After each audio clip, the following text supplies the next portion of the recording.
Hello, this is the Stories Beside channel. I release videos every day for you. Subscribe and click the bell. Lucy was not immediately diagnosed with the dreadful disease. For months she suffered from terrible headaches. She and Andrew traveled to all possible doctors, and each prescribed more and more tests. But not one of them was a neurologist, not a vascular surgeon, nor many others have not recognized already at the nest itself inside her tiny tumor did not consider a tiny spot on the CT scan. In the early stages of this type of cancer is very difficult to detect.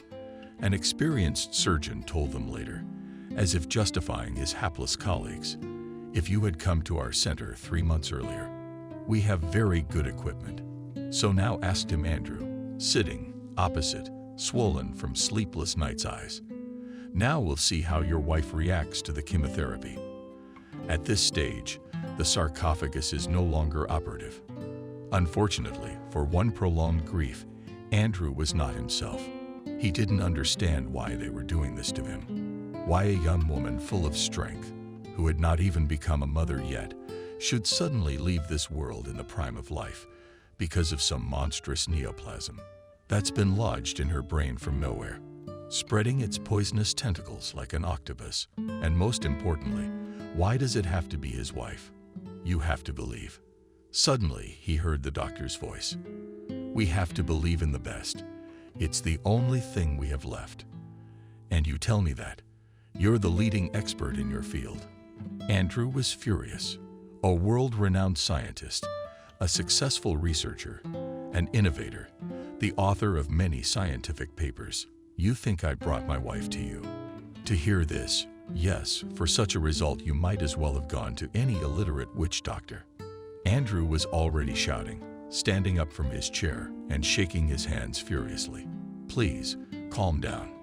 The professor tiredly took off his glasses and rubbed his eyes with the back of his palm. "Are you going through a shock right now? It's normal. You need to distract yourself, get some rest. You can't help your wife in this state, believe me. What she needs most of all is your support to find the strength to fight. What she needs most of all is qualified medical help." Andrew said sharply, "If I can't get that in my country, I'll take her to a place where more competent specialists can provide it." "As you wish. Not until after the chemotherapy is finished, when she's in remission. That's definitely not possible right now." "I understand you." Andrew violently broke the pen that came to his hand, threw it into the trash can and left the office, slamming the door. Andrew, a scientist, widely known in neuroscientific circles, professor, astronomer, and researcher of the phenomenon of supernova. He was a pragmatist to the core, and of course, a convinced atheist. He firmly believed only in one scientific calculations, confirmed by calculations, and sound practical research. Any nonsense that did not have a serious evidentiary basis was marked by his consciousness as unnecessary garbage. He practically did not even read fiction. There was no time and no desire either. Science and scientific books, journals, and articles occupied him entirely. We had a lovely cafeteria on the second floor. Someone gently touched his shoulder, and he looked up and saw a woman with a kind face in a nursing uniform. I said, "Go to the town hall, have some tea and rest for a while." She smiled softly at him. "It will do you good right now." Nodding towards the door of the ward where Lucy was located, she added, "It will be another 2 hours of sleep. If you leave your number, I'll call you when she wakes up, right?" "Thank you very much." Andrew replied with genuine relief. "I'm afraid to even step away for a minute." Go on, go on. I'll be right here," the woman reassured him. "That's the right number." "Yeah." The ringing went away. "Yeah," he nodded. "Thanks again." "You're welcome." She smiled very warmly and thoughtfully.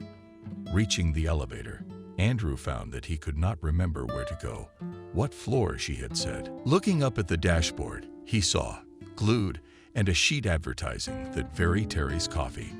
And on the second, he breathed a sigh of relief, pressed the right button, and the elevator gently drove down into the cafeteria through the folds and soft curtains, the diffused, dim December light streaming in. Outside the windows stretched a welcoming park where a few convalescents strolled despite the frost.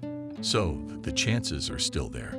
Suddenly thought Andrew at the sight of these people, whom not so long ago were just like his wife, immobilized, chained to hospital beds. They need to hope. Yes, hope. He drank 2 cups of strong espresso and perked up a bit. But immediately after this artificially acquired vigor, the mesmerizing sight of the park covered in soft snow had a calming effect on him, and he even dozed off a little. Rested on a soft and comfortable chair, opening his eyes after a few minutes, he somehow felt as if he had just returned from a long journey. Shaking his head, Andrew tried to shake off the obsession, but instead the recent dream rose before his inner gaze as vividly as if he was still there instead of here. Bright green, just the foliage of young spring, and the forest unweighted by the finest mist. There was an aroma in the Serbian air such as he had never experienced in his life. Strange, thought Andrew, is it possible to smell odors in a dream? His practical thinking did not even leave him on another layer of consciousness. Through the green haze, a poorly outlined figure approached him, vaguely shivering. Gradually, the outline became clearer. One could already guess a person. The woman's facial features became recognizable. It was Lucy walking towards him, smiling happily, her eyes filled with new life. Some kind of out-of-place wisdom, and that green mist. Andrew took a deep breath and rubbed his tired eyes, trying to figure out why he had had such a wonderful dream. Rationality dictated a purely scientific explanation. The subconscious desperately wanted his wife's recovery, deliverance from mortal danger. That's why it creates positive, hopeful dreams, so that the body has the strength to resist fatigue, endless stress, and tension. But on the other hand, the images in the play to him in this half-empty cafe were so real that if Andrew wanted, he could see every blade of grass touch the glue of their leaves. I wish I could stay there in that wonderful green forest, he thought again. And then he saw the devil. He had to go. Lucy could wake up at any moment. He had forgotten about the persuasion of the nice nurse who had promised to call him if his wife woke up. You're up early. You must have been worried sick. The nurse looked at him sympathetically. Here you go. They can help you there. And she handed him a scrap of some hospital document, on the back of which the address was written with a quick hand. Andrew looked uncomprehendingly at these not quite legible scribbles, and then at the woman. What is this? Take it, take it. When it gets really bad, you will definitely get help there, she explained, a little embarrassed. We won't go to a quack. Thank you, but no. And he resolutely handed the leaflet back to her. But how would you like it? And the nurse folded it into the pocket of her blue uniform with a sigh of regret. Good day to you. Andrew gave her a puzzled look, shrugged his shoulders, and carefully opened the door of the room and stepped inside. Lucy lay motionless with closed eyes, her arms stretched out along her body. In one hand, a catheter and tube snaked upward, towards a dark liquid-filled plastic bag containing an aggressive drug that was supposed to halt the unstoppable growth of the deadly tumor, only suspended. Andrew thought regretfully and sank quietly into the chair beside the bed. It was quiet all around. Only the medical devices hummed monotonously, his wife's vital signs popping up on the monitors. Dots and lines, dots and lines. While Lucy slept, he thought back to their short life together. Somehow, in his 35 years, still a staunch bachelor, he had managed to fall in love like a boy one day, and had never been anywhere. And then, out of necessity, he was in the city, in a department store. He doesn't even remember what he needed. And Helen, his assistant, was on vacation. On the way back, walking quickly through the icy November wind, he stopped for a moment to wipe his glasses and went into his coat pocket for a handkerchief. And only when he regained the ability to see normally again through the clear glass of his second eyes, he caught a beautiful, unexpected image in this damp, snowy whirlwind. A young woman was sitting at a small table in a glass alcove of the cafe, propped up in her head with a small fist. She was reading an ordinary book with slightly tattered pages. They're fancy electronic gadgets nowadays, and there was something so attractive and cozy in this lively picture, as if time itself stopped here. And this girl and this window were not from here, not from this gray world, where the cold wind blew and everyone ran, hurrying to get there, poorly realizing why he was doing it. Andrew pushed open the door with a bell and entered the small cozy room. There were few customers, and the saleswoman behind the dark wooden counter sat tucked into her smartphone. When she heard the faithful bell ring, she looked up. "What will you order?" "Not coffee, please," Andrew said, rubbing the redness in the back of his neck with his hands. His gloves, as always, had somewhere to put them. "Would you like it with spices?" offered the obviously bored barista. "Good, it keeps you warm." "Let's do it." Indifferently, Andrew replied. Meanwhile, looking at the terribly attractive female profile, half-covered, bound ticket, and long blonde hair, waiting at the counter for his order, he took the cup and carefully carried it to her table, where a girl sat with a book. "May I join you?" Andrew asked politely. The girl raised her eyes to him, and his heart spooked at the bird. For himself, he could only compare them to the stars. It was with such a barely caught flickering flame that a supernova begins to erupt, giving rise to unknown life. She looked around a little in surprise, checking to see if all the other tables were occupied, and when she didn't see the excitement around her, she raised one eyebrow, as if about to object. But natural politeness won out, and she said in a melodious and calm voice, "Yes, please," and moved slightly with the book, just a little bit. Andrew immediately slammed his cup on the table, almost spilling its contents, terribly afraid that she was about to change her mind or even worse leave. No, there was no way that was going to happen. Both the famous scientist and the convinced bachelor mumbled like a memorized student who didn't know the subject. "Forgive me, please, but I don't usually act like this. I just can't help but get to know you. Please, I beg you, don't send me away. I'm so embarrassed." "Your coffee will get cold," the girl smiled reproachfully. "Drink it. You are completely frozen." So they're not angry. Andrew thought happily, and a little bit from singing in the cup of coffee was out of sight. He involuntarily coughed and again took out a handkerchief to wipe away the tears. The girl laughed. "Did you take it with spices too?" "I no longer make such a mistake since I did the same thing here. It's monstrous," Andrew said when he could finally take a breath. And he laughed with her too. Then they talked about the book she was reading. Though he had never been much into fiction, but had somehow, through the power of love, managed to get her interested in the story of the stars. Seeing the name of the author of the book, Astrid Lindgren, "Do you know that the name of this writer translates as starry?" "Yeah, I've heard that. What's the book about?" "It's a fairy tale, but it's hardly childish, not even childish at all. It's more of an allegory. I love fairy tales," she smiled. "Besides, reading is part of my job. I'm a literary scholar, and I'm an astronomer," he informed her. She's pleased, flattered by her answer. "Oh, really? Let me get you and me something more to our liking." "Dear Andrew, you must come here a lot. What do you recommend?" "Cocoa." The girl answered, "Cocoa with orange sauce and drops. Flavored coffee in this variant. They also have not bad." Andrew immediately ordered both, and also a brownie for her. This time, he did not dare to ask her out, and was afraid to even ask for her phone number. But she herself said that she came here very often in the afternoon, thus using the time of the lunch break. There is almost nothing of the usual food, only coffee and sweets. That's why it's usually not crowded during the day. I like it. I'll definitely come again, he promised.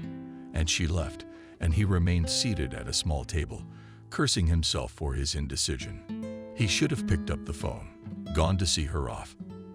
But I guess all the courage he had was reserved for him.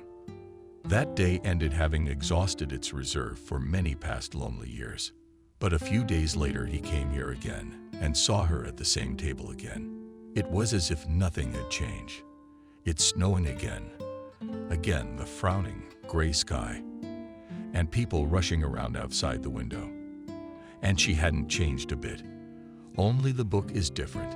As he approached to say hello, he suddenly realized that he hadn't even asked her what her name was last time. "I'm a dummy and a dumbass," he told her, and she laughed again. "You have a very unusual way of starting a conversation, don't you?" "Yeah, I guess so, but I'm really stupid. I forgot to ask you your name the other day." "Lucy," she smiled.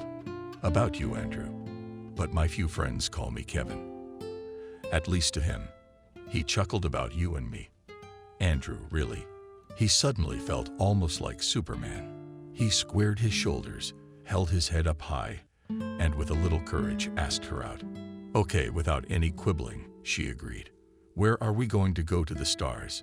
Andrew smiled. "I'll show you how beautiful they are, if you get a good look at them." She looked at him with obvious admiration.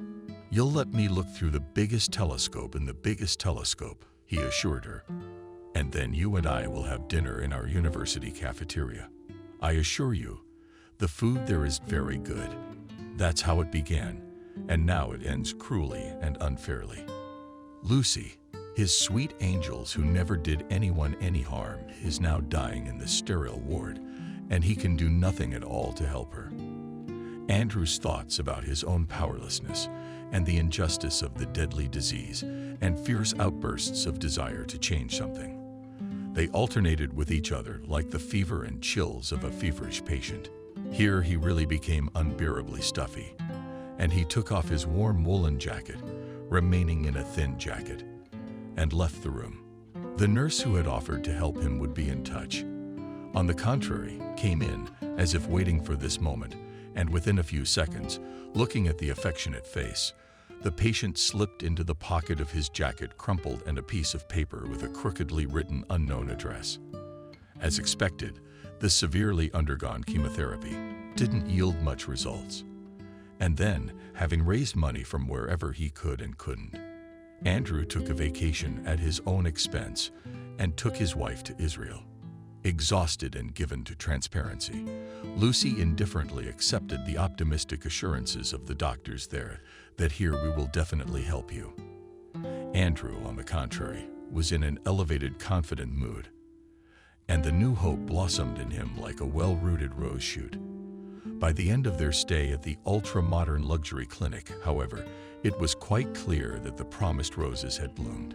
Before they could bloom properly and only the inevitable thorns remained, Lucy was not getting any better.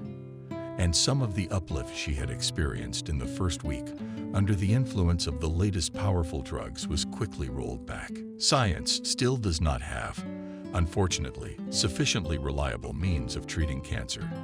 Lebanon, especially such complex ones, said Andrew, an elderly professor in an Israeli clinic. We can also try surgery.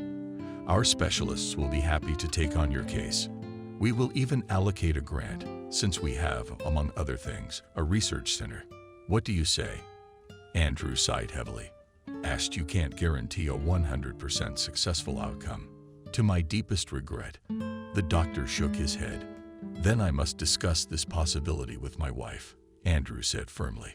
Oh, I understand. Yes, of course.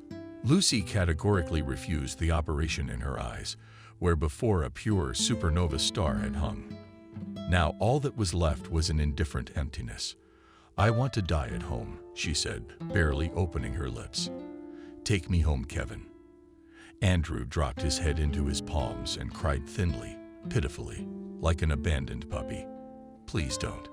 Gathering the last of her strength, Lucy whispered, take me to the woods. I want to go to the forest is already rambling helplessly, thought Andrew.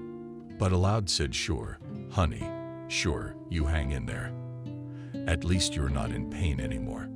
No, she even smiled weakly. The pills they'd been generously supplied with here really did allow her to at least avoid the horrible pains she'd suffered during the first few months of her illness. Good. It was good to be home at last. Lucy slept quietly for 2 days. Andrew gave her the prescribed medication by the hour. and sobbed in the bathtub. A full-blown savior. On the third day in the morning, she opened her eyes and clearly said, "Let's go to the woods." "Kevin, I want to go to the woods." You know, she's always going on about the woods. He complained to a friend and colleague with whom he had worked together for a long time. "Spring is coming," George told him. "You really should find a country house. Fresh air, all that stuff." You think puzzled Andrew rubbed his jacket pocket and suddenly fumbled inside for some crumpled paper. When he took it out, he automatically unfolded the small piece of paper and read the inscription crookedly written out and hastily, and handwritten address and name. Anna. Andrew threw the piece of paper into the wastebasket and said, "George, maybe you can find out for me where I can rent a nice cottage for cheap." "Money is tight, of course," nodded his friend. "I'll call you, but come on." And he went out with their little Holum. During the time of Lucy and illness to the loaf in the hallway, and hugged Andrew tightly before opening the front door. "Hang in there, buddy." The following evening, the obligatory punctuality. George had already sent his friend several addresses to choose from by calling the phone numbers listed in the advertisements. Andrew opted for one of them, having received from the realtor, having placed the ad a confirmation of the preliminary reservation and additional photos. Andrew suddenly thought about something that seemed familiar to him. It was like déjà vu.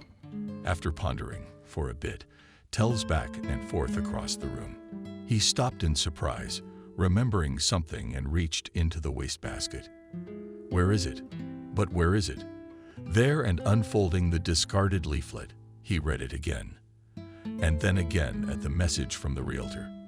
After thinking for a while, he wrote a message to the realtors asking, "Fraction 2 are different structures," and got a reply, "Yes, different contiguous parcels of land. Subdivision a few years ago." The landlady made it official.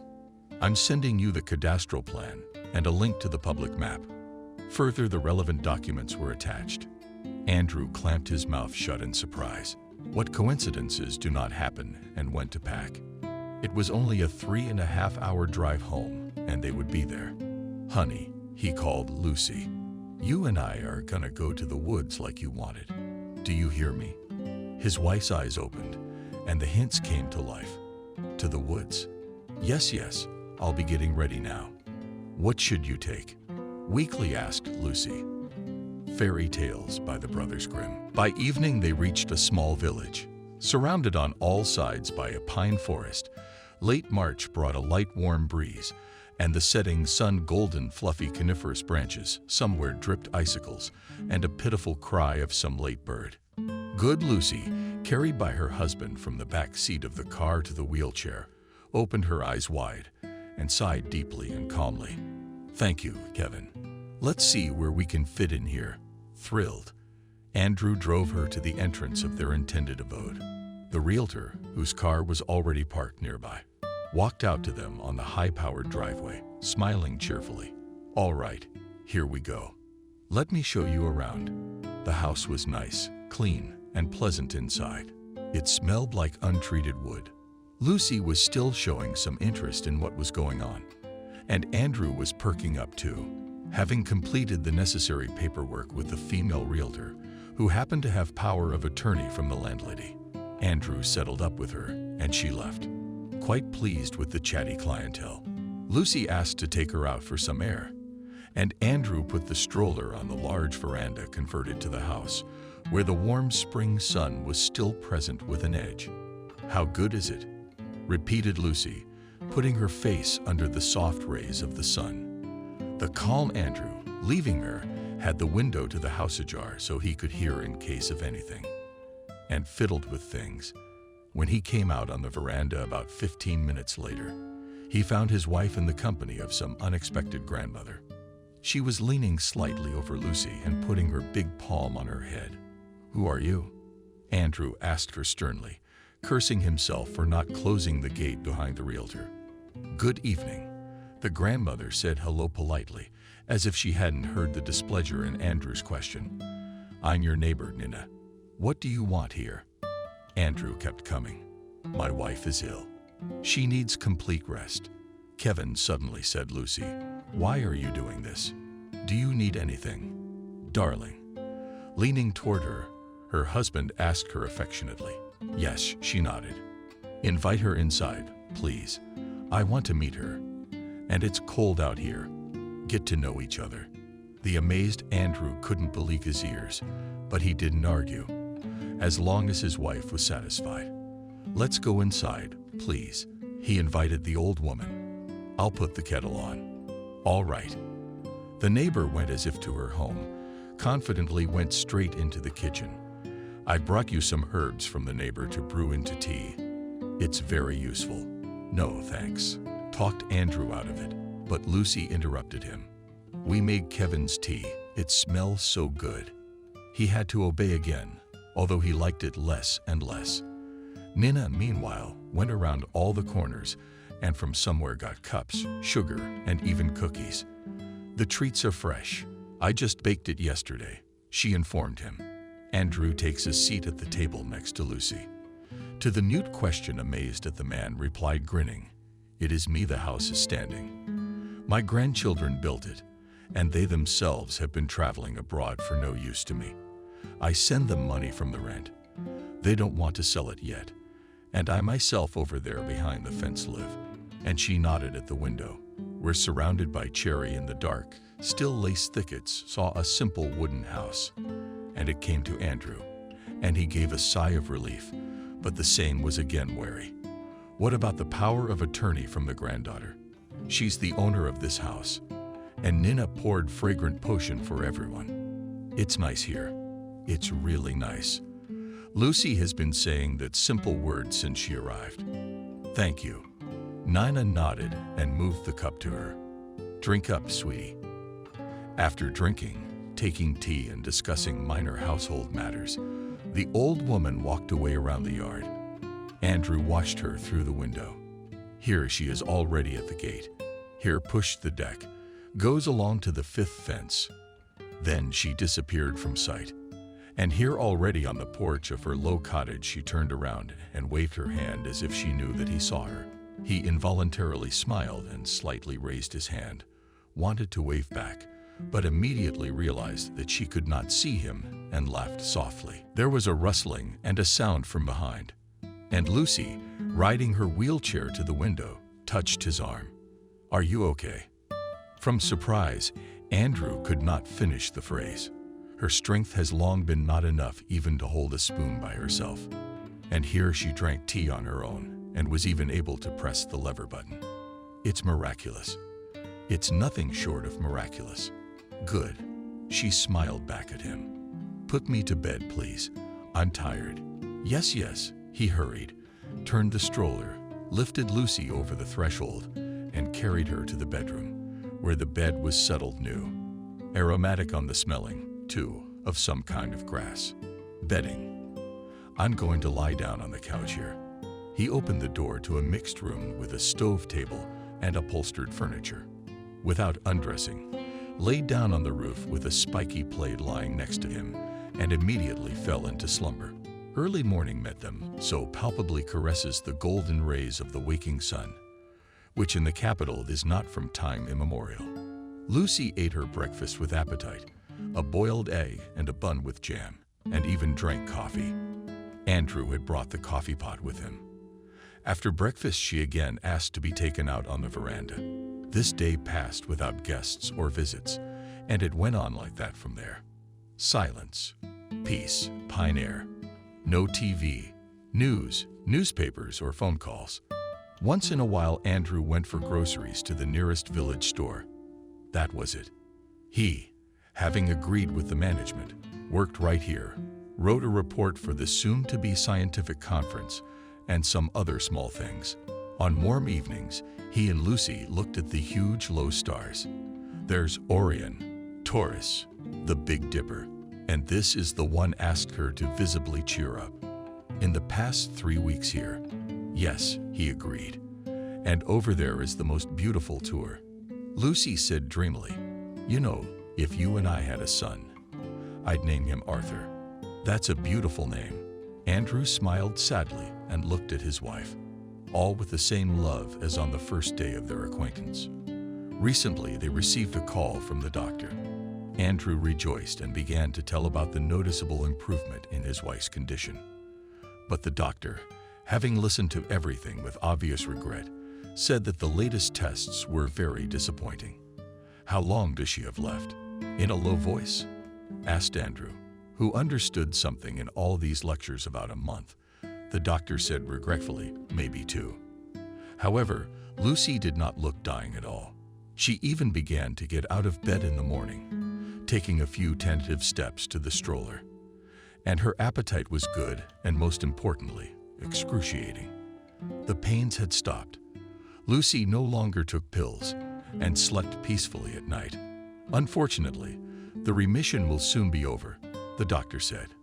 "I won't get your hopes up. You're about to go into a slump, and it will be your last. Try to hang in there and brighten her days as much as you can." That night, Andrew sobbed again. Going out into the yard after Lucy had already fallen asleep, he couldn't sleep anymore and went wandering around the large plot of solidly wooded trees as dusk thickened. A bright spot of Jenna caught his eye. It was glowing with a warm light, Nina's little window. Suddenly, a huge and soft shadow darted past, nearly grazed his head, and carried the mechanic to its flickering beacon. Against the yellow glowing background loomed the silhouette of a great owl. A demanding hoarse chuckle reached Andrew, and then the clang of the opening shutters. The owl, or owl who knows who the hell it was, stepped steadily inside the window and disappeared. Andrew wiped his eyes and looked in again. The window was now tightly wrapped with a curtain. Lucy began to talk out of the blue.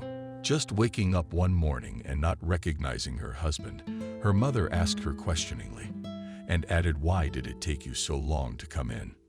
Andrew leaned against the north braid. His legs went under him.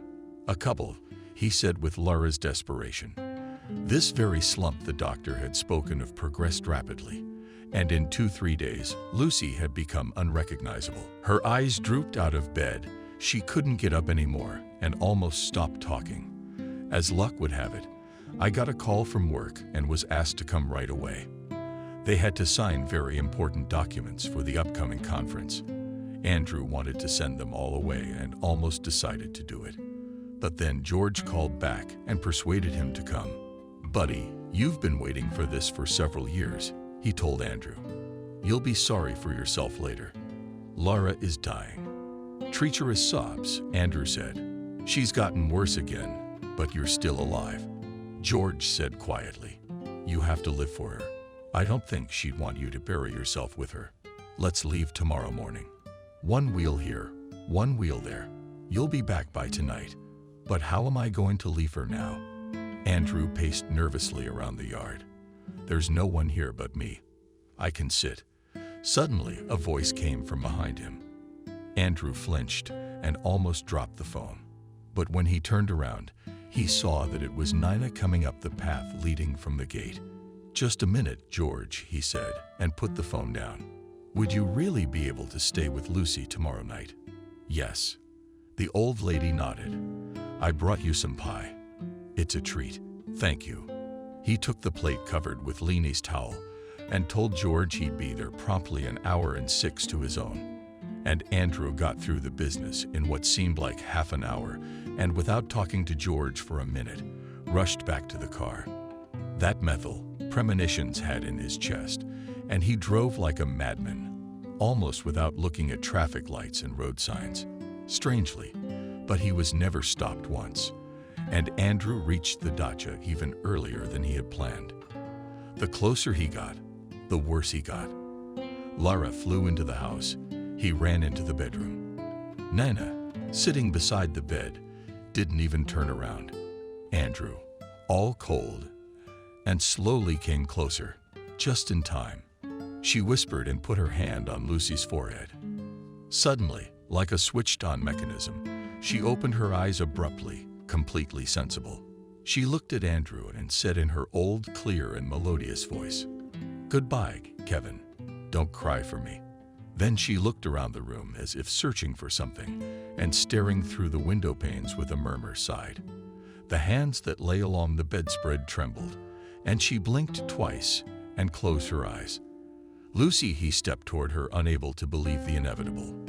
Now it's time, Grandma said suddenly, and stood up from her chair and opened the window. Lucy, Andrew shouted shrilly, and whether from his shout or for some other reason, the curtains, hanging immovably, fluttered sharply out of the window like the sail of a ship departing with a tailwind. I'll call whoever is required, said the grandmother, and stood up. Lord, accept the soul of your new slave, Lucy. She crossed herself, stood beside the bed next to the dead Andrew, and left the house. Further events he remembered very vaguely. A young doctor came to the ambulance, barely felt his pulse, and wrote out the necessary certificate. Where will you bury him?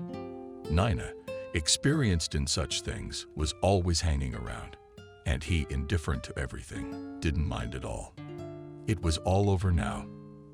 And what did it matter what happened to the body? Lucy herself was gone, left to the mercy of this active old woman. Andrew only said he didn't care where Lucy was buried. He could bury her here. So the body was taken by the local funeral parlor and brought directly to the cemetery. You're going to do the funeral the next day at the appointed time. She was a believer. That question stumped Andrew. Lucy had never talked about her religious beliefs. In fact, they knew each other only superficially. Well, that's 2 years of dating, of which they'd been married for 8 months at most. Yeah, that's another 6 months of hospitalization. Not much time to discuss religious beliefs. I'm dry anyway, he said, and the grandmother said something quietly to her departing priest. Nina and Andrew threw a coma of earth into the rectangular pits, and 24 gravediggers hastily buried the grave. Come back now when 40 days have passed, his grandmother instructed him, and stay here until 9. The soul flies nearby. I'm an atheist, he informed her distantly. Nothing flies. It's over. She looked at him with interest. Do Lucy have any parents or other relatives? No one. He shook his head. She only has a brother abroad. No one else. So no one will come to visit her grave. Her grandmother sighed. Andrew regarded it as a veiled complaint that now he would have to return the money paid to him before September, and hastily said, I'll leave tomorrow. You can keep what you've paid for your trouble. The old woman nodded her head graciously. Just leave the phone. I don't know what's in town. Andrew plunged headlong into his work. At night, I'm on the sofa of my office. It's not the first time he's done that. No need to go back to an empty apartment where everything reminds him of her. George said something about a notary. He said we should go and inherit. Lucy had her own apartment when she moved in and rented it out. Andrew, who hated dealing with paperwork to death, delayed this tedious process until the last minute. But in the end, it had to go after all. Give me a death certificate, marriage certificate, certificate of residence. Did you bring everything on the list? Yes. Andrew held out the necessary papers. All right, we'll set up an inheritance file and make a request on the Unified Electronic Database. Do you have information on any other heirs? No. Andrew shook his head. She had no one else. Her parents were dead. Only a brother somewhere abroad. Siblings are second-line heirs, the clerk told him. You can take a walk for about an hour. In that time, the answers from the database will come back. Leave your number. Is this right? Yes, Andrew confirmed and left the office. It didn't seem so bad. Isn't there a coffee machine in the lobby? Boring waiting. He didn't go anywhere, just sat and waited. Finally, he was invited in. We checked the probate database. Why? He was surprised. She didn't leave any will. It's a compulsory procedure. So Lucy, warned Jenna, made a will 10 years ago, stating that she bequeathed all her property, wherever it was and whatever it consisted of, to her daughter. Jenna, that Andrew marveled at the daughter. What daughter? That is not known to us. The employee shrugged her shoulders. We will make inquiries to the registry office, but by law we are not obliged to look for heirs. Perhaps her relatives will give you some clues. She has no one. I told you, Andrew was thinking. I've never even seen my brother, and I don't know where he is. But what if we don't find the daughter, and maybe it's just a mistake? Lucy never told me about any children. If the heir does not declare his rights within 6 months, the certificate of right to inheritance is issued to the heirs who applied within the time limit. The woman explained, I mean you. In the meantime, if you want, look for this daughter. But you don't have to do that either. Wait, but I do not know anything about her. Do you at least have a date of birth? Yes. I'll make you a copy of the will. Why don't you look through the wife's papers? Maybe you'll find something. Andrew searched the house, but there was absolutely nothing there. Lucy had brought very few things with her at all, mostly books. So he told George, and he advised him to look in her apartment, where the tenants were still living. But how? There are strangers living there. But if you come and ask, you have to do something. After ringing the doorbell, Andrew waited for a few minutes. No sound came from inside. He rang the doorbell again, and also without success. He was about to leave. I heard a sound. I turn around again. Who's there? A woman's voice at the opening crack sounded wary of the needle. Good afternoon. He rose, not knowing how to begin. I'm on from Lucy. I need to find her papers. You probably don't know yet, but she died recently. Outside the door, he heard a cry of alarm. Then a crack was opened, and the door swung wide again. Come in, please. An elderly woman in a simple house dress said to him, take off your clothes. Come this way. I'll be right back, and went off down the narrow corridor somewhere sideways. In about 5 minutes, she came back, and led by the hand a girl in a warm robe with a towel wrapped around her hair. The features of her face were strange. In appearance, she resembled very much. Yes, Lucy, of course, but there was something wrong, abnormal about those eyes and the overall facial expression. She resembled someone else as well. Andrew furrowed his eyebrows and narrowed his eyes tensely in his gaze, trying to understand. Until the woman said, she's a downer. It sounded like a judgment. And then the puzzle came together. Andrew, after a bit of silence, asked half affirmatively, because he almost knew the answer already. This is Lucy's daughter. Yes, the woman nodded. I and her caregiver. Lucy has paid me in advance for the rest of this year. How do you intend to proceed? Andrew remained silent, digesting what he had seen. I just found out from the notary. She didn't tell me anything. Finally, he said. Think about it, said the nurse. We could put her in a special boarding school. You could do the same as always, but it would cost you a lot of money. Yes, I'll have to think about it. Consult. Here's my phone number. If you need anything, please call me. When he got home, he closed the door, went to the balcony and smoked. He rarely smoked at all lately. Lucy did not like the smell of tobacco smoke. Why hadn't she said anything to me? Didn't trust me. How little. In essence, I knew about her. Lucy, why did you do that? Maybe she never loved me. Maybe she got married to get away from it all. How long did she live like that alone, raising a handicapped daughter? If she still is. 15. Andrew pondered thoughtfully, blowing puffs of sizzle smoke into the sky. Then he remembered his and Lucy's encounters, the first date on the observatory observation deck, the trip south, her starry eyes. No, there was no way she didn't love him. But why didn't she tell him about her daughter? Afraid he'd leave her? Yes, I suppose so. Andrew turned to George for advice, as he always did. Now they were smoking together in the study. But the thing is, buddy, George said, now you've got a daughter. Does she have any sense at least? I don't know, Andrew replied. You've seen her for about 5 minutes. She doesn't look like much.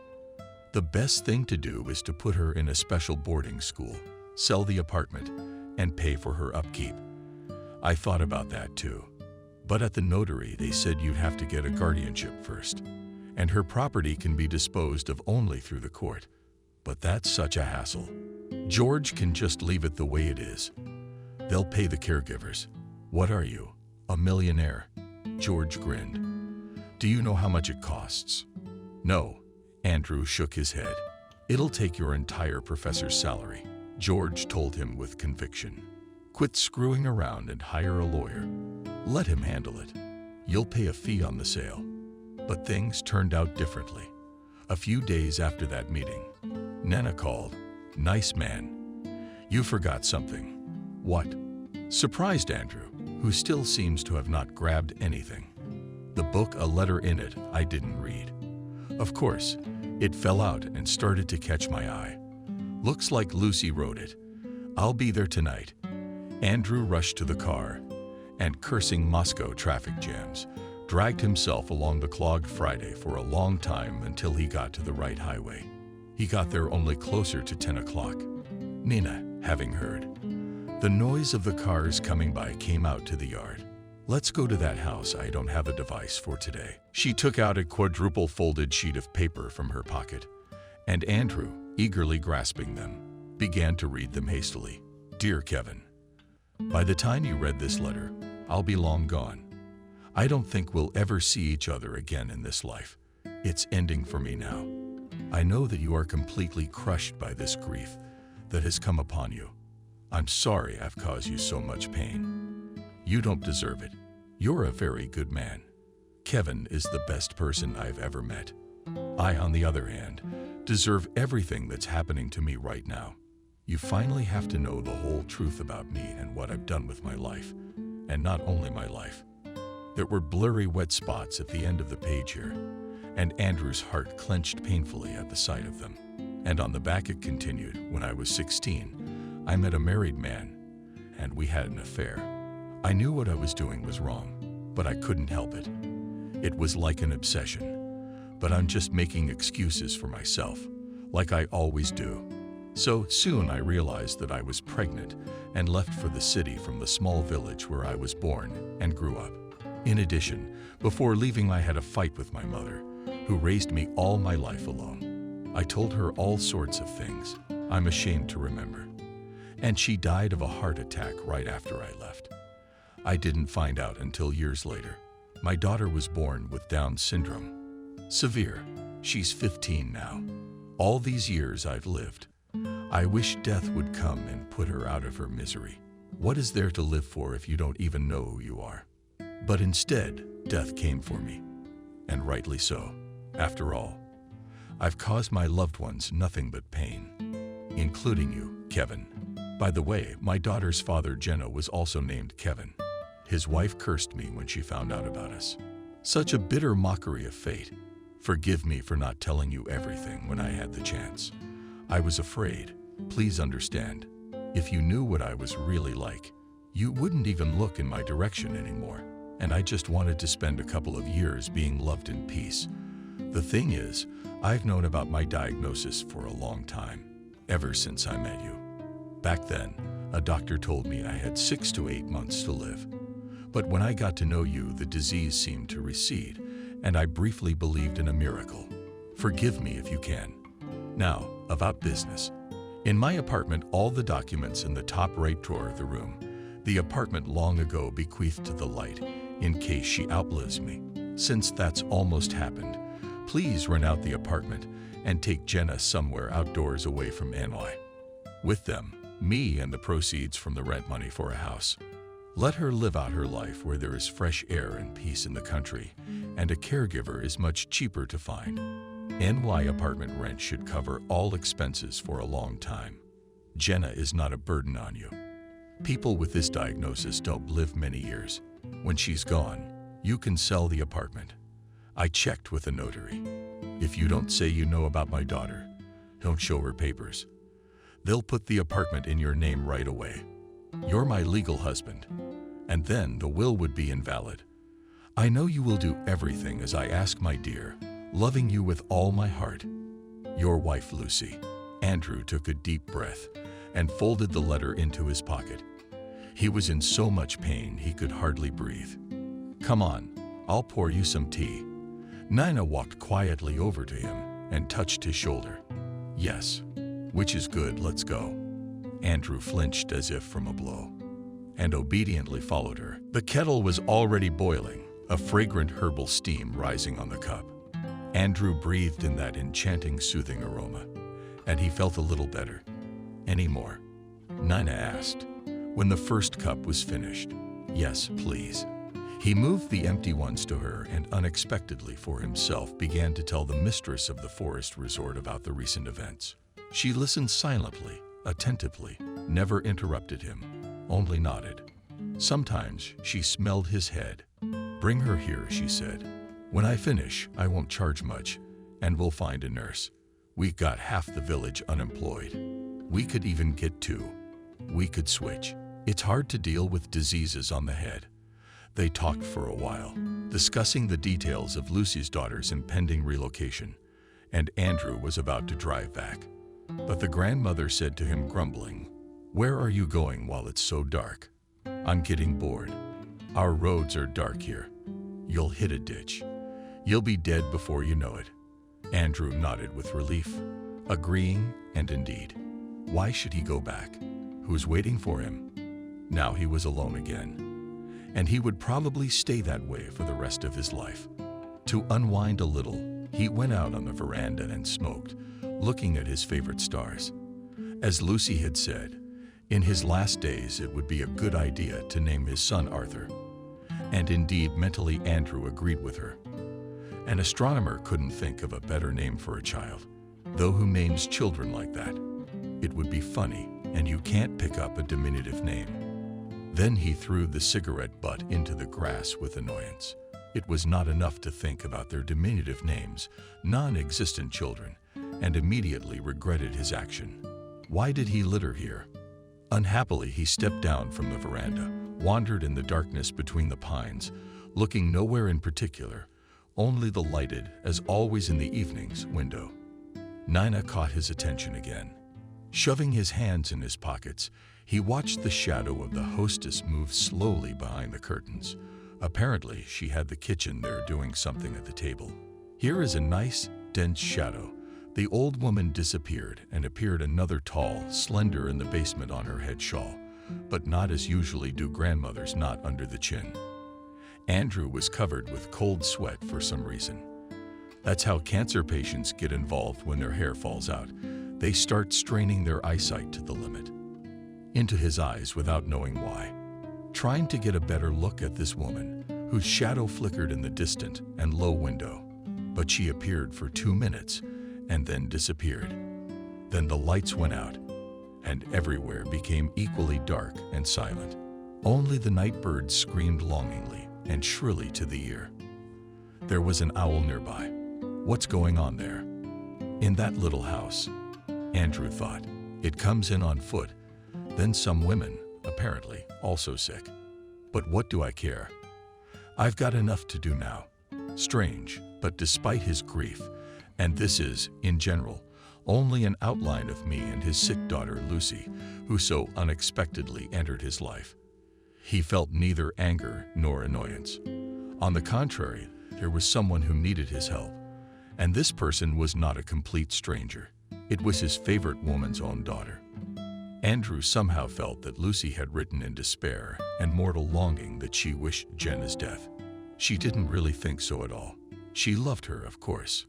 But this sick girl had no one else in the whole world but Lucy. When Andrew arrived in town the next day, he didn't even go home. He went straight to Lucy's apartment. "Good afternoon. Are you all right?"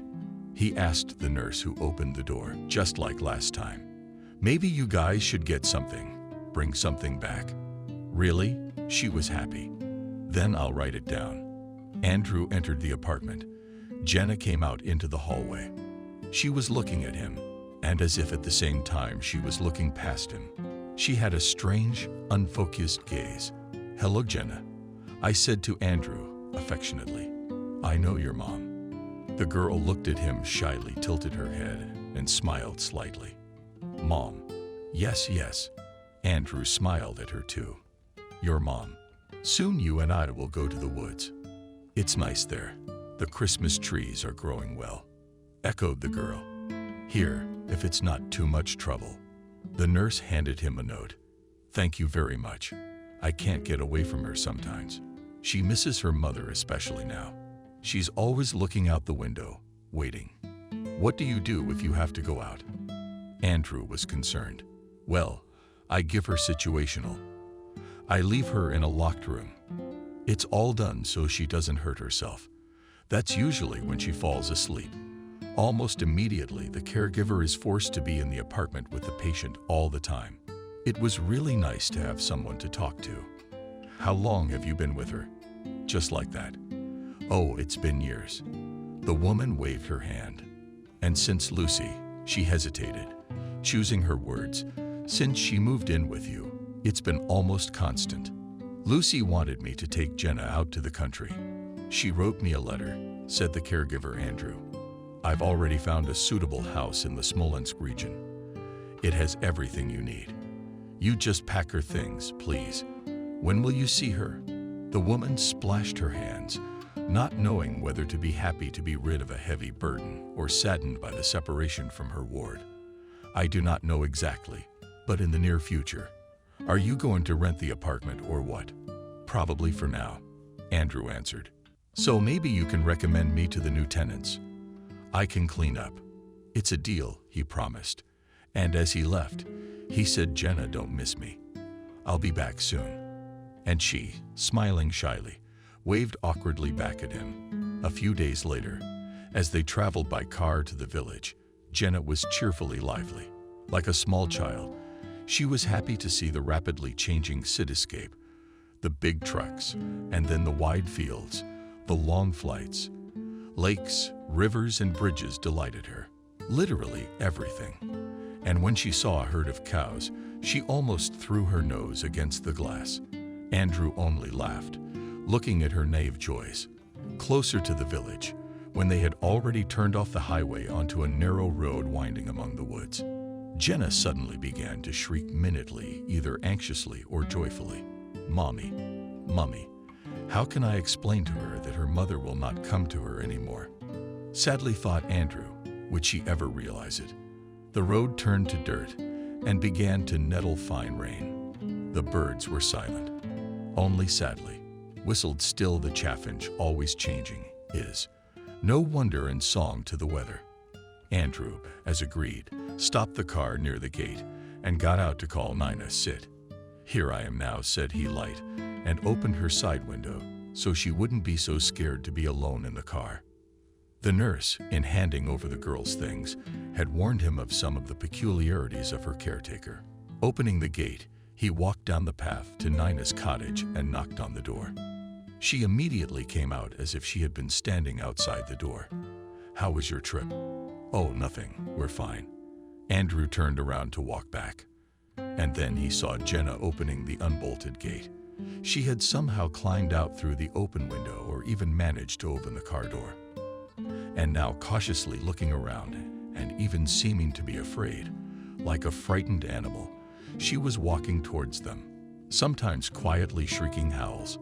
Mama, Mama.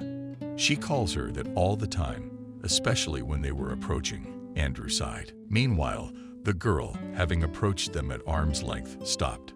She looked intently at the Baba, both in the face and at the same time in the distance. How did she know how? And said questioningly, Mommy? No, child, Grandma told her. Mommy's not here anymore. But Jenna didn't seem to believe her. Mommy, Mommy, she repeated with desperation and even some menace, and everyone was pushing their way past them to the cabin. Stretched out and arms out from Andrew, who tried to lead her away, the lovely Nina took her hand and put her other palm on the girl's forehead. There doesn't seem to be any temperature, she informed Andrew, looking at him in surprise at this procedure. He suddenly remembered how his grandmother, when he and Lucy had first come here, just like that, she had put her palm on her head. There on the veranda of the big house, and for the umpteenth time, he had a vague feeling, an unspoken question, an incomprehensible answer, a distant vague shadow. He didn't know what to call it. Surprisingly, Jenna almost immediately stopped worrying and let herself be led away. And he spent the night again in the hospitable big house. In the morning, he left on his own. Nina firmly promised him to look after the sick orphan and to find a nurse soon. We'll see, she said in the evening, looking wistfully at Jenna, who sat by the fire, squinting and fanning her cheeks as she saw bright sections of howling sparks. Let's see if she's good for anything, too. A man should not remain idle, hands, feet, head in place, so it is not quite hopeless. Soon Andrew became a frequent visitor to this side of the woods. At home he was suffocated by the prickly loneliness, and almost every weekend he got into the car and drove as fast as he could to the wooden house among the pines that had become so close to him. Here he was always welcome, and Jenna, whom he always brought some simple gifts, and Nina. The old woman, however, asked him to warn him about his visits in advance, saying that there was always something to do, and it was not good to meet guests without everything. Andrew warned me, called before we left. The grandmother had a simple push button and a phone for emergencies. For the most part, though, it lay in the house in the same place as it had been before, tethered with a wire. The phone was a landline, and Andrew had to call several times before it was heard. Sometimes someone would answer the call but not say anything, and the person could be heard walking over, opening the door and handing the phone to the babushka. It was a little strange, but he had gotten used to the strangeness of this place. Everyone has their own business and residences, and Grandma was also quite entitled to her privacy. Andrew never asked her any questions. Grandmother appreciated that and tried to welcome him properly when he arrived. Big delicious pies with different fillings were always ready. And of course, aromatic herbal tea. As promised, Nina found a nurse for Jenna. However, she didn't sit with her, but instead walked around the yard, through the woods, through the village, all around the neighborhood, every day more and more broadening the horizons, the girls withdrawn, living before Jenna, who never went out to walk further than the playground of her apartment building, came to a rapture of everything from every tree and every blade of grass. In addition, she began to learn slowly simple housework, to pick grass, to hang it to dry, to bring dry twigs and cones for the fireplace. Once in early fall, the girl had a celebration. She made tea herself and even poured it into cups, almost without spilling. "Drink up," she said to Andrew, and the mouth to the ears bloomed in a happy smile. "Very tasty," he praised her. "Well done." Grandma, who was sitting there, looked at Jenna approvingly. "It's okay. It's okay for the first time. We'll make a great cook out of her." Jenna, as if realizing what was said about her, smiled embarrassedly and waved her hand. "Come on," she said, for praise. Slowly ran the time allotted to heirs for filing applications, and the deadline for the issuance of a certificate of right to inheritance came up in advance, called from the notary, and asked to come to the appointed time. The date fell on a Monday, and Saturday was the 6-month anniversary of Lucy's death. Andrew wanted to come on Friday night, as usual, but business kept him late at work, and he drove out early Saturday morning, even forgetting to warn Nina that he would not drive up to the house and would go straight to the cemetery to visit his wife's grave. After pulling up, he left the car and walked the rest of the way. After the first row of graves, through the leaning tree branches, losing dead leaves, he suddenly saw a tall female figure, alone, standing near Lucy's grave. Who was it that had come in so early? Andrew wondered, and as he approached, he accidentally stepped on a thick, dry branch. She fell asleep loudly, and that sharp sound echoed in the morning silence. The woman standing with her back to him quickly turned around. She saw Andrew and immediately, pulling down the shawl on her head, began to move away down the cemetery path as swiftly as if she were not a man, but a frightened one. The deer was caught unawares on the forest path in the woods, and she fled. Before Andrew could even blink an eye, he couldn't blink at all. He stood in a stupor, his eyes out, staring at the fleeing female figure. The thing was, he recognized her as Lucy, his wife who had died 6 months ago. How long had he stood like that? He couldn't say for sure, maybe a couple of minutes, maybe an hour. Finally, he approached the grave, looking carefully at everything, and saw 2 brown-colored roses, like blood. After taking a closer look, he realized that the flowers were artfully twisted from maple leaves to shake off the obsession. Andrew put his flowers, which had brought from town 6 fresh roses, without blooming them all burgundy bud. The kind his wife loved. I saw one on Lucy's grave just now, he said. The grandmothers who came out to meet him, herself having heard the sound, coming up from the car. That you're early today, nice man. Sorry, I forgot to warn you. It was very late yesterday. I had to work late. And today I left at 4:00 a.m. How'd you wake up? I couldn't sleep. I told you. Her soul is flying around. Nina told him, listened confusedly, and told him Lucy's story about seeing the landing gear. But she was as alive. Andrew was still shivering. Of course, nodded grandmother. As we remember her, so she will be. Until those on earth who remember her are gone. Did you order a picture for the monument? Yes, he nodded. I picked out the prettiest one. She's even younger than she was. When did all this happen? That's good. Grandma approved. That's good. Let them remember her like that. Who's going to remember her? Andrew asked bitterly. She's never been here before. Do you remember? I do. Jenna remembers. Who else do you want? Grandma objected reasonably. On Monday, Andrew arrived at the notary's office at the appointed hour. In the office, he handed the employee all the necessary documents and waited for the call. Come in. This way. The assistant nodded at the far door to Kelly. Now he was being received by the owner of the office. The issuance of the certificate is already an important procedure. Tell me, please. The notary asked him. A stern woman with intelligent and attentive eyes. Do you know a Kevin? No, Andrew answered, shrugging his shoulders. Who is he?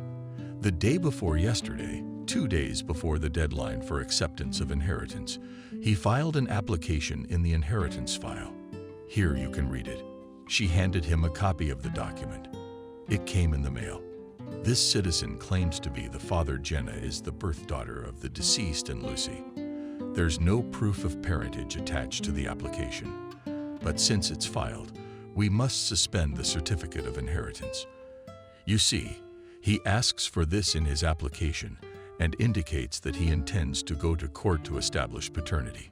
You, dear Andrew, have not given any information about the daughter of the deceased, and he states that only Jenna is alive, and he knows her whereabouts. He also intends to establish guardianship over this citizen, because according to him, she is incapacitated. Do you know anything about that? Yes, I can barely get Andrew out, and I feel like a criminal. But I can explain. Look at this, please. It was written by my late wife. I didn't know anything about her daughter until recently, and he handed the notary the very letter Lucy wrote. Read it, please. It's from here, he added embarrassedly, pointing to the place where Lucy writes about the business. Well, I see now. The woman thought for a while. Will you allow me to make a copy to the probate file? Yes, if it's necessary. Might come in handy. I guess we'll have to take your case to court now. Keep this original copy of the letter and any other documents that may come in handy at the trial. And my advice to you is to get a good lawyer. Andrew was completely upset by what he was hearing. Now you're really going to have to hire a lawyer. George was absolutely right. Frowning, he got into the car. Where am I supposed to find one? A good lawyer? George helped again. And I found a lawyer. And I've arranged for the fee to be paid later. What if I lose? Andrew asked. That's the last thing I need. Then I'd have to go back into debt to pay his fee. And Jenna, what will happen to her? And does her father need her? Or does he just want the apartment? Don't be sad, sweetheart. Nina calmed him down. We'll figure something out, won't we? Jenna, I'm not sending her back anyway. I'm so attached to her, even though her head is a hole, but she's kind like an angel. In the past, people like her were not called a fool, and it was considered that they were the closest to God. She doesn't even need a nurse. Look how you've shown yourself. Jenna has really changed lately. She's become calmer. She still spoke very little, but she listened better and understood what was being said to her. I learned a lot of things I didn't know how to do before. I could put a kettle on the fire and knead dough. Slowly, but still. What's the hurry? She looked after herself. Nana only checked on her occasionally, and the lawyer assured him that they would definitely win the process, although it could take a long time. Through some of his channels, he had gotten a lot of information that Andrew didn't know and couldn't know. First of all, Search C is what Jenna's father, Kevin, was called in court. He was born in the village, the same place where Lucy was born. That's a good point, Andrew pointed out. Lucy comes from the same places and background where fate has taken us to live out her last days. Kevin was married. As Lucy described in her letter, and at the time of their supposed acquaintance, had 3 minor children already. Soon after Lucy's departure from the village, he drank heavily, raged a lot, and was even under compulsory treatment in a psychoneurological dispensary for several months. That's very good. This is a point in our favor, said Andrew's lawyer. We will definitely point out in the process. When she returned to her native village after the sanatorium treatment, she found that his wife divorced him, and he was fired from his job. Then he took offense at everyone and went somewhere to the far north to earn money. He hasn't heard from her since, but the lawyer found out that even there, where he lived all these years working at the mine, Kevin did not take his mind off it, and drank and hooliganized, and even once in a fight almost killed someone, causing serious injuries, for which he received his first real term, followed by a second for theft. And finally, the third time Kevin served already in his native land, where he returned to retire after working in the north of the right years. However, there he also did not get bored in terms of earnings, and he left again, this time to the nearest Moscow suburbs, but took a job as a security guard at a large logistics warehouse. Apparently, it's not a dusty job either. Kevin got bored and remembered his longtime love. In his homeland, he was told word's hot left and fellow countrymen that she has long been dwelling somewhere in NY. For unknown reasons, the man wanted to find Lucy so much that he turned to knowledgeable people, who for a fee got him the necessary information. So he learned that he was too late to see Lucy among the living, but he found out that he had a 15-year-old daughter with disabilities. The same people told him that on this you can make good money. After all, this girl will now inherit her mother's apartment. And NYC apartments are worth a lot of money. Girl to the orphanage, money in his pocket, you can walk around. Thus, he found himself in a law office, where he had made a statement, which Andrew recently learned about. And Kevin, in turn, soon found out about Andrew and the fact that he was going to sue him for the apartment. A serious battle was to be fought, and each of the opponents was sure of his rightfulness. The first court hearing was held without the presence of the parties themselves. Only their lawyers came, clarified their claims, made a motion. Everything as it should be. At the next one, the judge considered it necessary to invite the rivals themselves. The court session is declared open, proclaimed the secretary and the parties. After the necessary formalities, they were given the floor. The first to speak was the plaintiff, that is, Kevin. Written by his lawyer's speech, he read out on a piece of paper, pointing out that the defendant, that is, Andrew, is going to fraudulently register the apartment on himself by passing the poor orphan and invalid. He read at length. From this recitation, it came out that Andrew was the very embodiment of Satan on earth, an egregious swindler and swindler. Andrew himself blushed, turned pale, and nervously twirled his pen in his hands, trying to understand how he was brought here at all. George, sitting next to him, who had come to support his friend, smiled broadly and clapped him reassuringly on the shoulder. Finally, Kevin ran out of steam. His lawyer, having picked up the accusatory speeches, did the same, and the word was given to the defendant, that is, to him. Andrew. Pale and wary Andrew stood up, and having answered the duty questions of the court, spoke. I see my esteemed opponent wants to put me in the blackest light. I am, however, only carrying out the will of my now deceased wife. She wrote it in her own handwriting in this letter, the original of which I now submit to the court. This communication caused alarm, whispering, and confusion in the ranks of the opponents, and Kevin's attorney immediately demanded a copy of the letter. In addition, continued Andrew, I must explain that until the death of my wife, I did not even suspect the existence of her daughter, which she also indicates in her letter, and accordingly, did not nurture plans to deprive her of the apartment. As the plaintiff states, I learned about the will and about her only from the notary after my wife's death. Now about Jenna herself. She is currently in the village, where I rented a house for her, as my wife requested.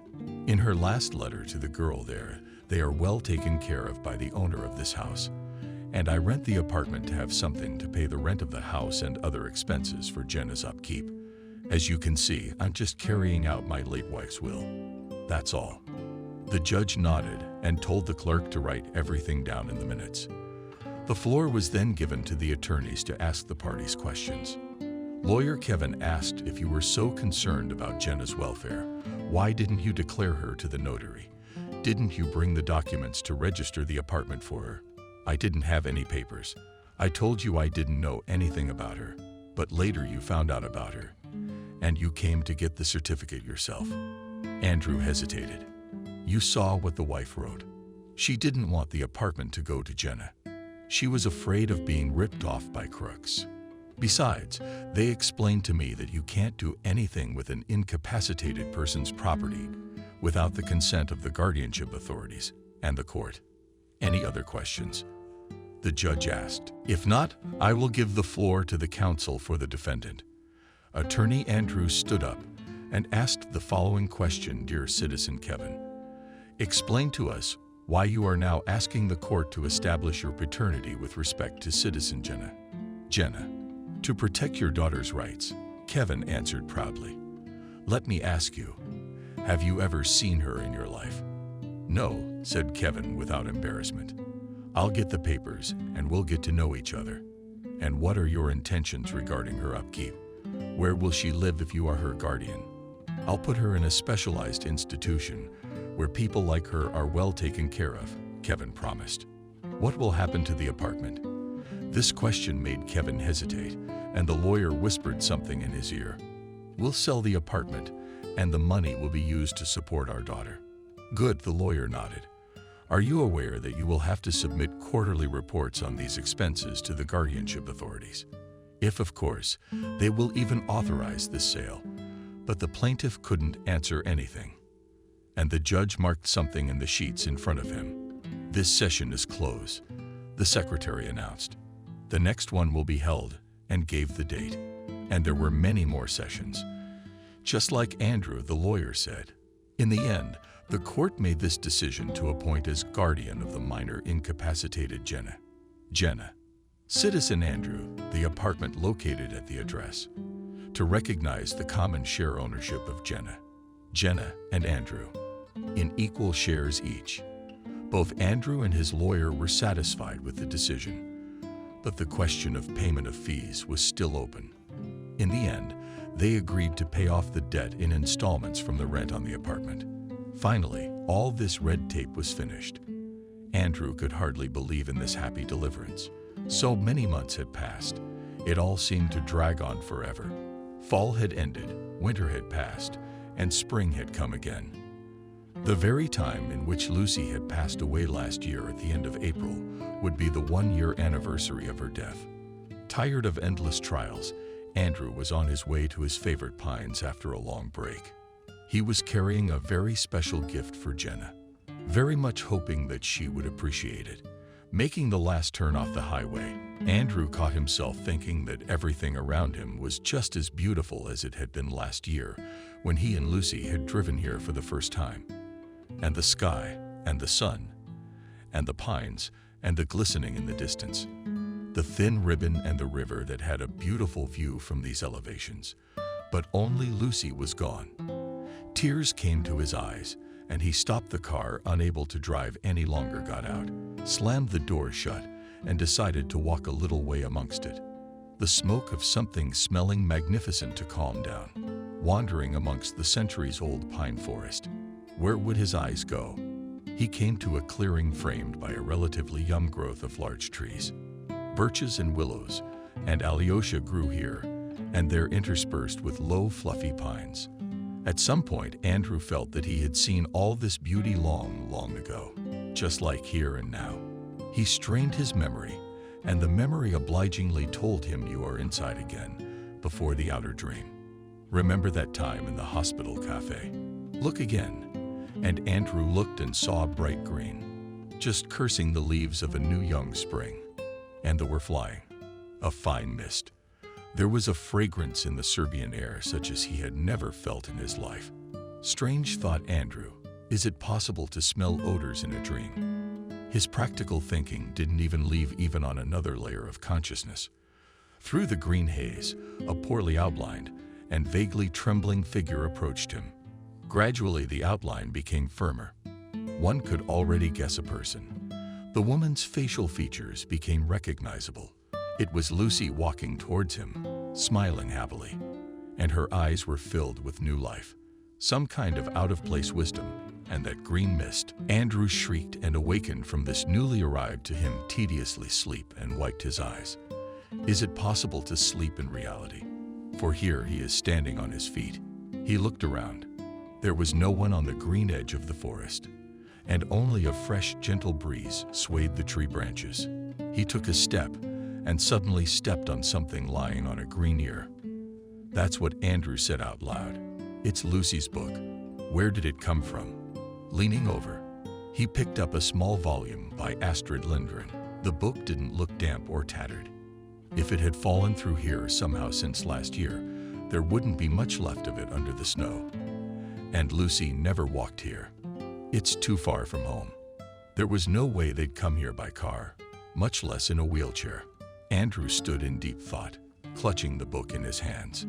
Then he carefully put it down and walked back to the car. There's too much going on. It's too much for me alone. He thought about it and decided to talk about everything. Nina. She's a local old-timer, should know the anomalies here. Maybe there's some kind of fault in the Earth's crust that's causing these supernatural ones. Eugene, how else to explain that meeting at the cemetery in the morning fall and damp fog? And this dream or hallucination? Having finally reached the place, Andrew took out a bag and a basket with gifts from the trunk and went up to the veranda.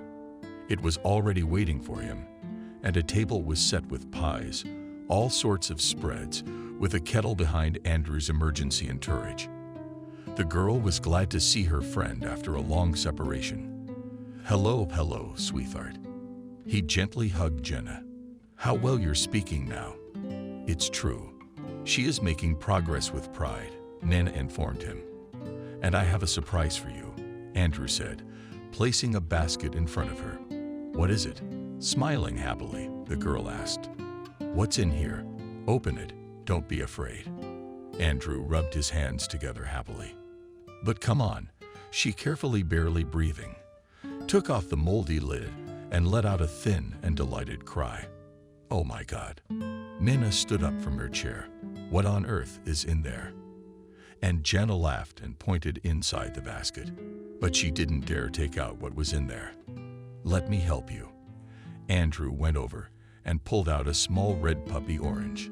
Jenna splashed her hands and asked Andrew, give it back. Here. He handed her the baby in his arms, and she snuggled into him with her whole body, covered her face in the warm, fluffy fur. What a sight. The doggy brought it. Nina grinned. We've got half the village running around like that, but it's unlikely. Andrew smiled. It's a poodle. He doesn't shed. His fur doesn't shed.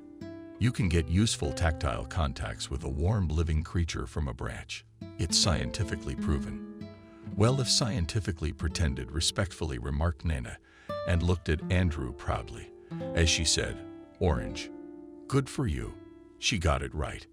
I think she meant to say orange. Andrew replied thoughtfully, you really are a bright orange-red puppy. Yes. After hearing about oranges, Jenna confirmed orange. So that's what we'll call him. Orange Chick, decided Andrew. Do you like it? Yeah, said Jenna.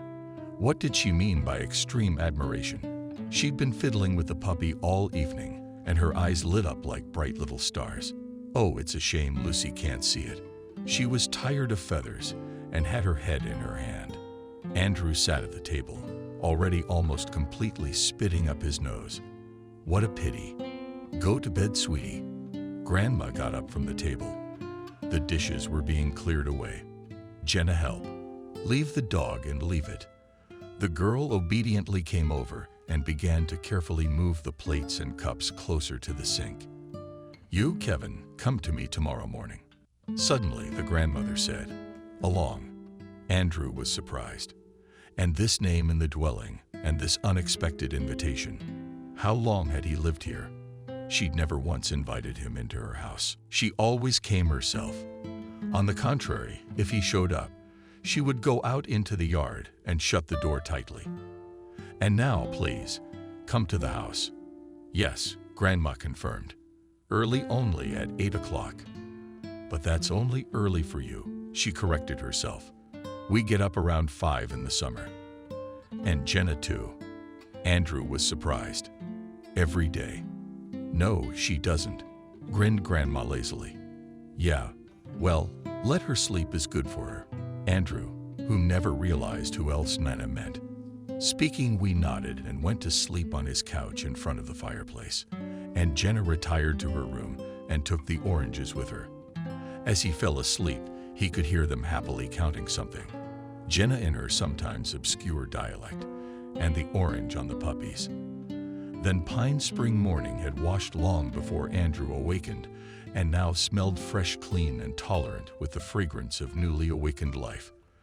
The birds sang in chorus and individually and somewhere on the other side of the village.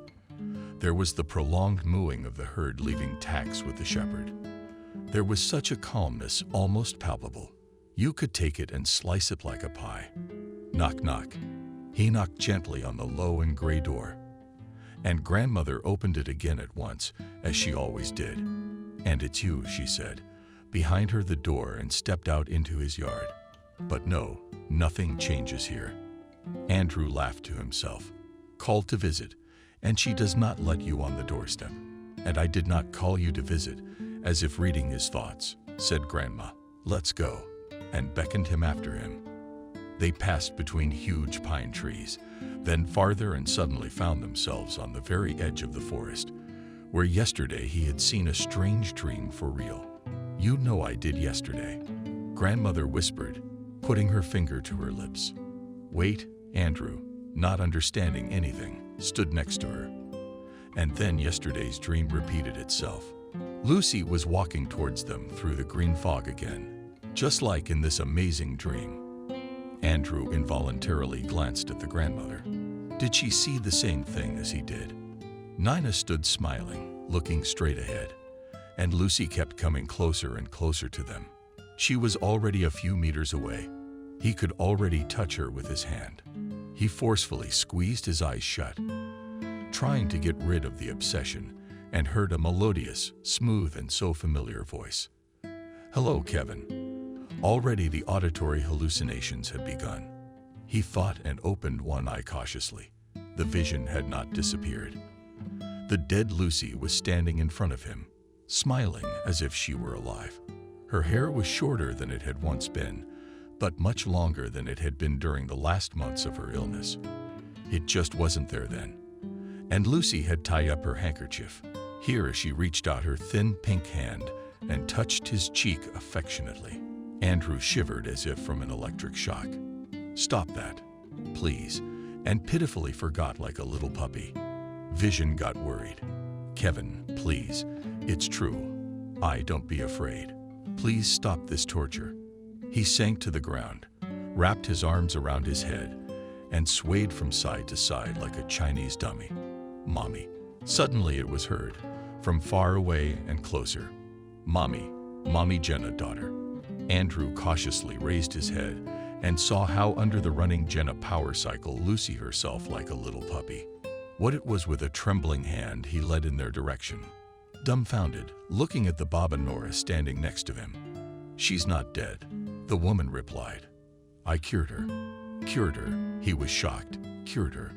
Yes. The old woman put a vial in his hands. Drink it. It'll make you feel better. Andrew obediently tipped the contents of Sflar and grimaced at the unprecedented bitterness. But Luna was consoled by his grandmother. Nothing will be better now. Indeed, it was getting easier. Lucy, pulling away from her daughter, came closer and took his hand. Kevin, I missed you so much. He couldn't say anything back and just stared at her. Let's go to the fly. Grandma commanded them all, and they obediently went. In the house, they sat him down in an old depressed chair and told him the following. Lucy is my own granddaughter, started Nina, suppressing his attempts to open his mouth. Then you ask her everything. So when she left, we all got in a fight and her mother died of a heart attack. And I didn't know anything about her or my couple for years. But I knew good and well that someday she'd come back and she'd need my help. And so she did. On the day of her false death, another woman from the convent orphanage was buried. It's not far away. I helped her a long time ago, but you can't help everyone. So I just put Lucy to sleep. That's all. So it wasn't you. He reached out to her. But why? Why did you deceive me? Why didn't you say anything right then and there? You can't, firmly said grandmother. When, taking a living soul from the claws of death, she is not allowed to talk to anyone. For almost a year, or else death. Having to go after her again. That explains everything, of course. Andrew grinned ironically. But I still don't get it. I'm sorry. It's all right, shrugged grandmother. Let her. The main thing is that my granddaughter is alive. Could you explain? Andrew began. But Lucy interrupted him. Grandma heals with herbs. She's a herbalist. Do you understand? Suppose so, he agreed. But then why aren't there swarms of sufferers here? I can't do it, Nina said. I'm not made of iron. Do you know, my man, how much strength it takes? I can guess, but it's phenomenal, he whispered, carefully touching Lucy's arm. Is that really you? Yes, she nodded. Really me? But how? How do you feel now? I feel pretty good now. She smiled. I'm sorry you had to go through all that. I am. He wrapped his arms around his head again. I still don't understand. I can't believe it. And that note, the nurse at the hospital. It had your address on it. He stared at the grandmother fearfully. It was you. But no, she laughed. I haven't gotten that far yet. It's an acquaintance of mine. She's from our village. She recognized Lucy and called me. That's how I found you. What about the realtor ad? If you hadn't found it, I would have found you myself. That's my realtor. I did rent the house out. She built it for me a few years ago. One man. I cured his wife just like that. And the knife suddenly went up Andrew. I saw it, and he wagged his finger at the grandmother. The knife walked through the window. Grandma laughed. I found it in the woods. His wing was damaged. You feed the ox its meat. He hasn't forgotten the way. He'll come back. One last question. Andrew suddenly laughed as well. Where are your lady's legs? And where do you hide them? Nina looked carefully into his eyes and answered seriously. You will know a lot, dear man. Soon to grow old, and then suddenly laughed. So much so that Andrew even became creepy. But in a minute the same Nina was in front of him, a sweet and kind woman. Lucy and Andrew spent the whole summer in the pines and then returned to the city. Lucy is still the same sweet young woman with starry eyes. Jenna is staying with her great-grandmother, and she is slowly teaching her how to brew potions. And she says that the girl definitely has a knack for it. The only person who is privy to George's family secret is friend and colleague Andrew. Late at night, when they were sitting and smoking on the roof of the observatory, looking at the distant stars, George suddenly said there are many things in the world, my friend, that our minds and knowledge have never dreamed of. The world is full of miracles, and these miracles do not obey the laws of our beloved science.